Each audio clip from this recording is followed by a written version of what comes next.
saying good morning. Well, it's still morning. It's not noon yet. Hey, I'd like to wish you again a happy Sunday. And what you may not know is that there are a whole bunch of people who are listening and watching online. So I want to say good morning to them also. So, we're on Twitter, we're on Periscope, we are on Facebook Live. Well, not Facebook Live, but we're live on Facebook, so you'll figure that in a second. We're also on Caribbean Village TV. I think our slot is going to be 10 to 10:30 on Sunday mornings. We're on YouTube, and soon, and I'm driving my tech guys crazy, soon we'll be broadcasting on a Roku channel. So PCC is worldwide. Hey, so before we go any further, let's just pray. Father, Lord, it's always an awesome responsibility to carry your message. Lord, as you know that I've prayed, my prayer is that you would only bring into this church anybody who needs to hear this word, and nobody else. So Lord, I pray that you'll just speak through me now in a special way. In Jesus' name, amen. Last week we celebrated Easter, and we had a great time thinking about the resurrection of Jesus and celebrating. We had a really, really, really good time here. And Jesus' resurrection was a game changer. When he came into the world, he literally changed the game. And we're going to be talking a little bit about that this morning. And during the time he came was a time of Passover. And the Passover was really kind of what we celebrated. We celebrated kind of the end of an era, the Passover period. For Jewish people, it's still very, very important. But it's really the end of an era, the end of an old agreement. And it was the first supper, really, prior to or for the new agreement that we had, right? So the last time he did it was the Last Supper before and the First Supper after. I'm going to ask Andrew, I'm getting a lot of feedback in these monitors, if he could adjust these monitors for me. And that was a really, really a big deal, worthy of a great celebration. And last week we had a number of people who made some decisions to follow Jesus, which was pretty incredible. So we just want to give the Lord thanks for that.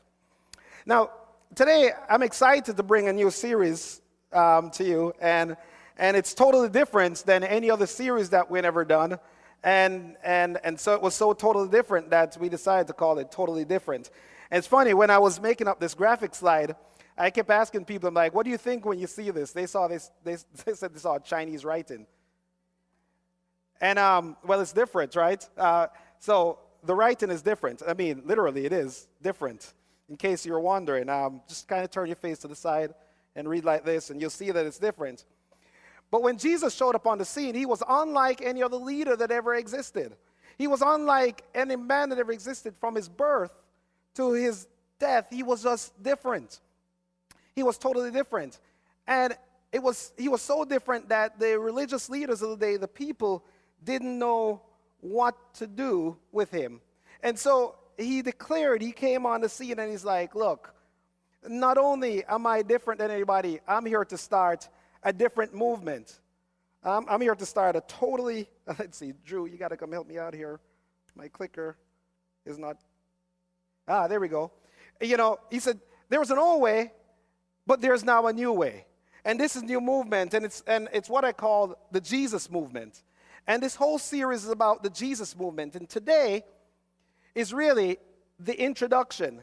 Now, whenever I do a series, I want you to think about it that it's one really long sermon. And because I don't want you here, well, you don't want to be here for hours, and then I split it up into weeks. So this is the beginning of what we're going to be talking about over the next 5 weeks. It's the Jesus movement that he started. And this movement was unlike any other movement ever. Whereas all the previous movements, all the previous religions, all the previous systems were based on a set of rules, Jesus said, my movement will be based on one rule. And you'll hear about that one rule in a little bit. But he said that this application of this rule will govern everything that's ever been written in the entire Bible. This one rule.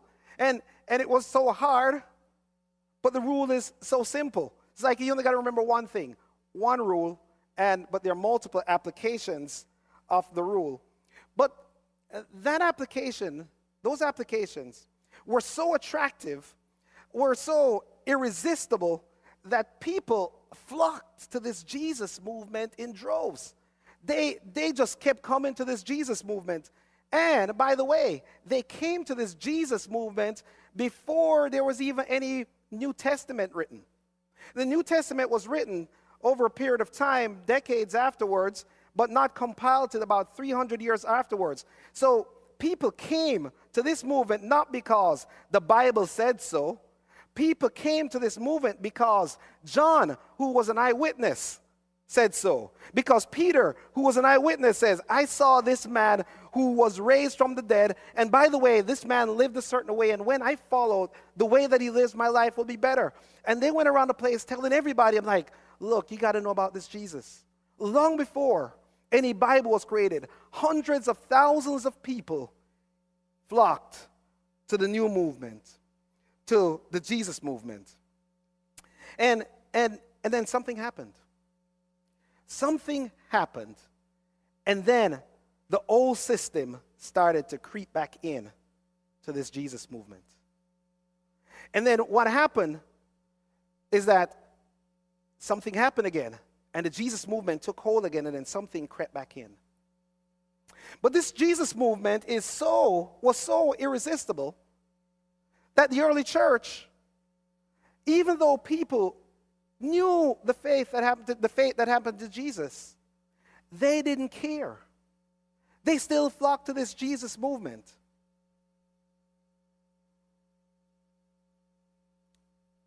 But now we fast forward to 2017,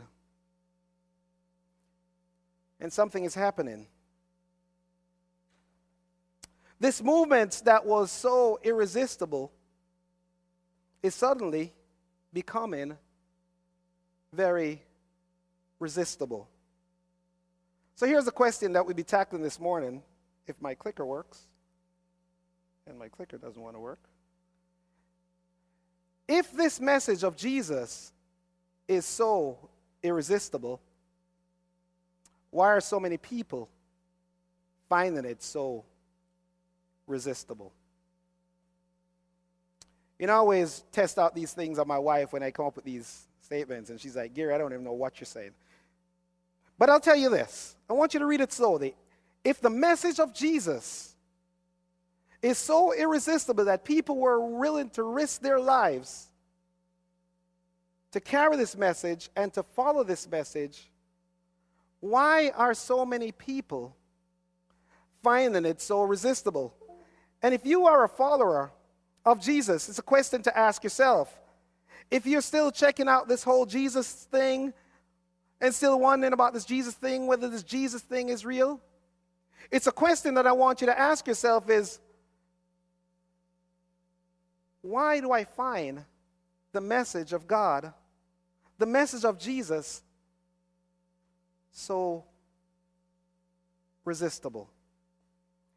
And you know, when Jesus came on the scene, every religion, no matter what religion it was, whether it was a Jewish religion, whether it was a pagan religion, in every empire, from the Babylonian to the Assyrian Empire, every empire, every religious system, every religious movement had certain characteristics about it. And the characteristics, one writer called it the temple model. And the temple model had 4 characteristics to it. Characteristic number 1, it had a sacred place. Characteristic number 2, it had a sacred text. Characteristic number 3, it had sacred men. And characteristic number 4, it had scared followers. Looks like the same word, doesn't it? But it's different.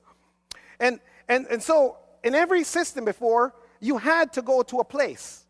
You know, you went in the Jewish system, you went to the temple because that was where God was at. He was at the temple. In every system, you went to a temple, a sacred place. You couldn't worship God where you were. You had to go to the sacred place. And then you got to the sacred place, there was a sacred text in the sacred place, but the average person, it wasn't in their language, so they couldn't read it. And if it wasn't their language, they weren't smart enough to understand it. So you needed sacred men to interpret the sacred texts. And these sacred men had a lot of power. These sacred men could tell you whether you're going to heaven or to hell. These sacred men would tell you what would happen if you didn't do the things that they said to do. And you had, I say scared followers, but you could say sincere followers, or you could say superstitious followers, any S word you choose to use there. But in essence, you had people who were, if I don't do what this man says, because he's interpreting what this text says, in this place where we're supposed to go. And by the way, that's how you have all these cults. And if you're like me, and and I was sitting there and you're listening to somebody like me, it's like, well, Gary, aren't we in kind of like the sacred place here? Well, not really, we're in the school, but this guy, go with me. And aren't you reading from a sacred text? And aren't you the sacred man telling us what the sacred text is? But y'all don't look scared, right? Maybe you look sincere, the S word. But stick with me. And I'm going to tell you why it's different. And we're constantly striving to be different. So here's more characteristics of the temple model. Number one, it's based on rules and rituals.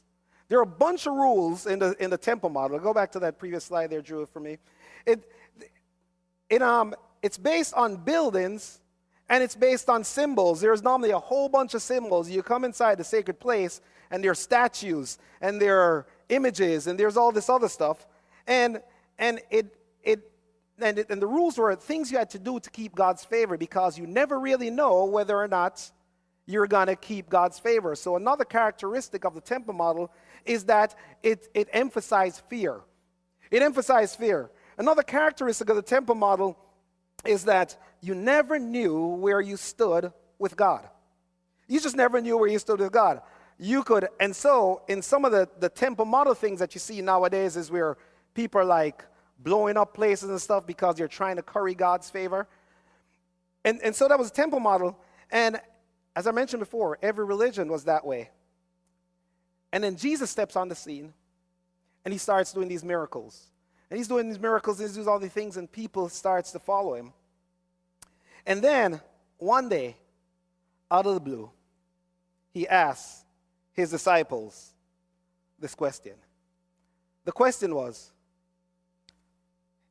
who do men say that I am? And in Matthew 16, Matthew, who was an eyewitness, recorded this, because he was there. He said, well, they replied, well, some say you're John the Baptist. And some say you're Elijah, and some say you're Jeremiah, or one of the other prophets. And then he asked them, he says, but who do you say that I am? And they replied, Simon Peter replied, he's the impulsive one, he says, you are the Messiah, the Son of the living God. And Jesus replied and says, you are blessed, Simon, son of John, because my Father in heaven has revealed this to you, because you did not learn this from any human being. The words that he was saying was so prophetic, was so big, that Jesus said, Peter, you didn't come up with that out of your mind, My Father in heaven told you to say that I am the Messiah, the Son of the living God. And he went on to say that, Peter, your name means the rock, but upon the rock, upon the words that you just said, I'm going to build my church.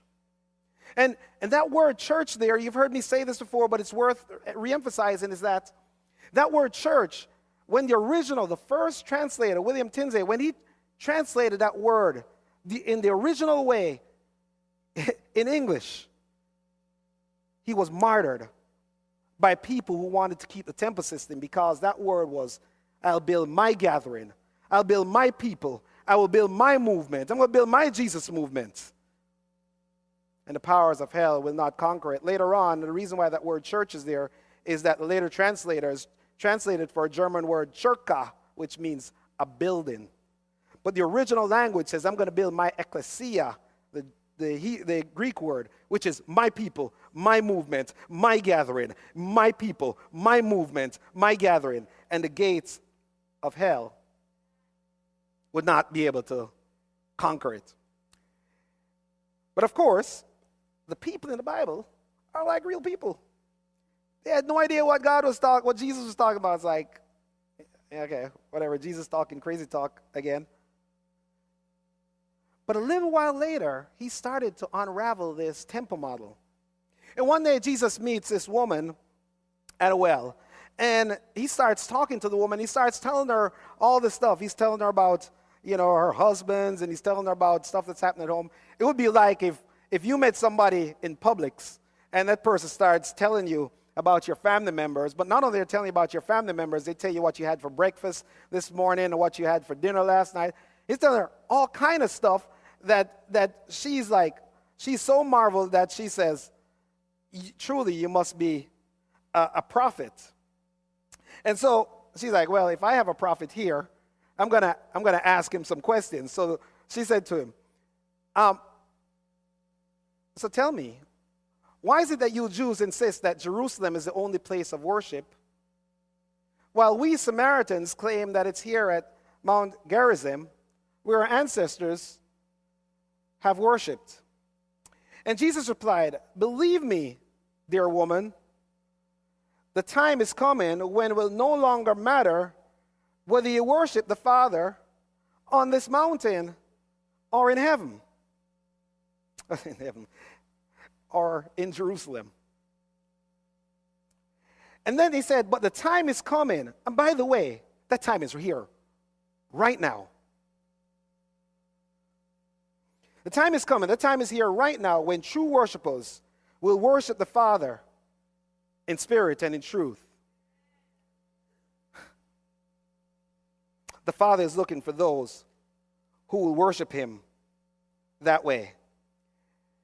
And Jesus said, in my movement, the place is not that important. I was speaking to somebody at work the other day, and they said, I like going to my church, and he's Catholic, because I feel the presence of God there, and that's where I can worship, because the stained glass and there's all.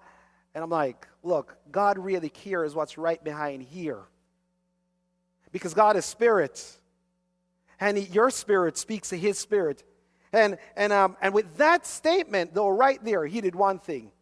He X'd out the sacred place. He said, you can worship me anywhere. By the way, that time is here right now. No more do you have to go to the temple. No more do you have to go into a building. You can worship God anywhere. And another time Jesus was speaking with his disciples, and Jesus had just finished telling them that he was going to die. And he's telling them that he's going to die, and so the disciples, he's, kind of like worried about him. He's like, don't worry, man. Don't worry, brothers. I'm going to go prepare a place for you in the afterlife. That where I am, you can come and be also. And again, the disciples being real people, half of them they didn't speak up really, except Thomas. Thomas is a man like me who would have a lot of doubts. Just like many of you probably have some doubts, or people who have doubts. And Thomas asked the question,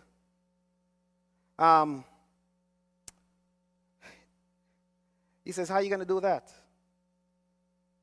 And Jesus said to Thomas in John 14, he says, one of the things that you got to know, Thomas, is I am the way. Thomas, you need to know that I am the truth. And Thomas, you need to know that I am the life. And you need to know that the only way you're going to get to the Father is through me. He didn't really answer Thomas's question, but he made a poignant statement that says right there and right now that you no longer need any priest, Thomas. You don't need any saints. You don't need your dead grandmother that you're praying to, Thomas.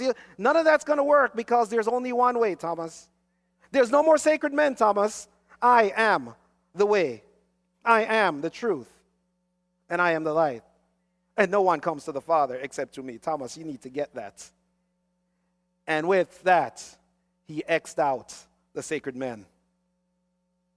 And sometime later, after Jesus went back to heaven, John, who was an eyewitness to all of this, And John is reflecting on everything. And John wrote his gospel, his biography of Jesus, called the Gospel According to John, about 50 years after Jesus died. And he's thinking back, and he's reflecting on everything. And he opens up his biography with a reflection of what he observed and knew to be true. He said this: in the beginning was the Word, and the Word was with God, and the Word was God. I'm going to pause there for a second because you can easily miss this. Basically, what it said was, in the beginning, God was declaring his glory. In Psalms 19 it says, God was saying, the heavens declare that there's an intelligent creator. The heavens declare the glory of God, and the skies or the firmament displays God's handiwork. You cannot deny that there's intelligent design in this creation. You can say there's the heavens declare the glory of God. And he said, in the beginning was this glory, was this Word, and the Word was with God, and the Word was God.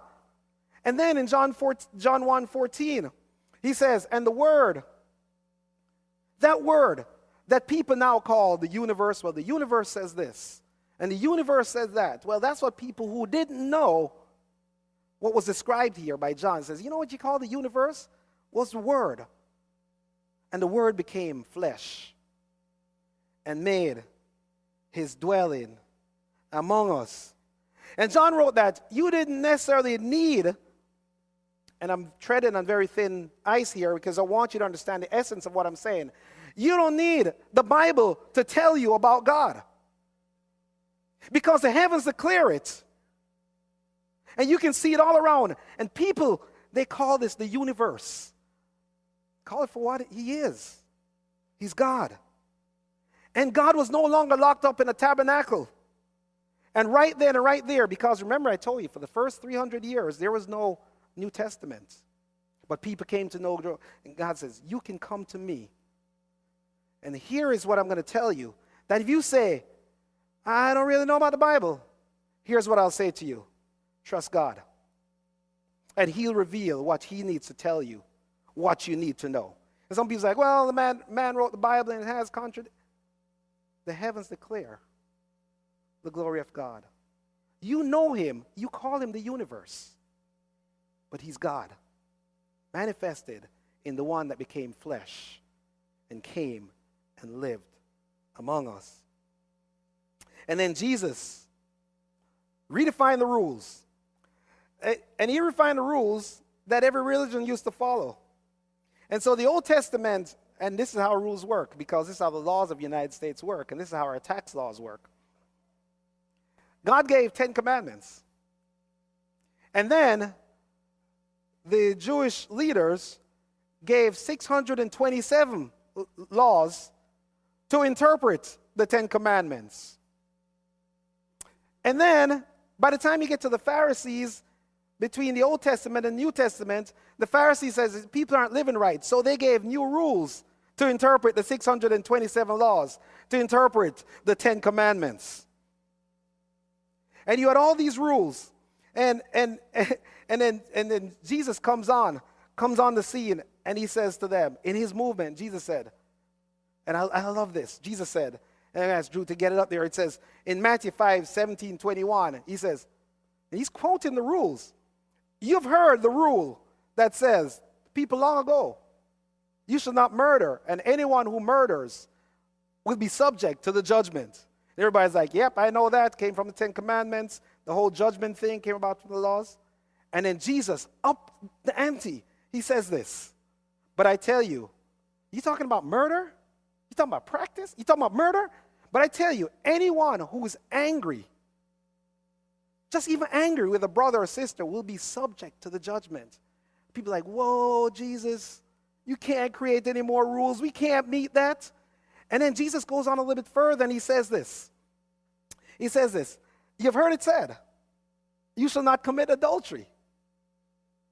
And it's like, yeah, we remember that commandment. And he says, but I say to you, if you even look at a woman lustfully, you've already committed adultery with her in your heart. It's like, All right, Jesus, you're over the top. Because I do that daily. And he, and I don't have it up there on the slide, but he ups the ante a little bit. And he says, you've heard it said, an eye for an eye.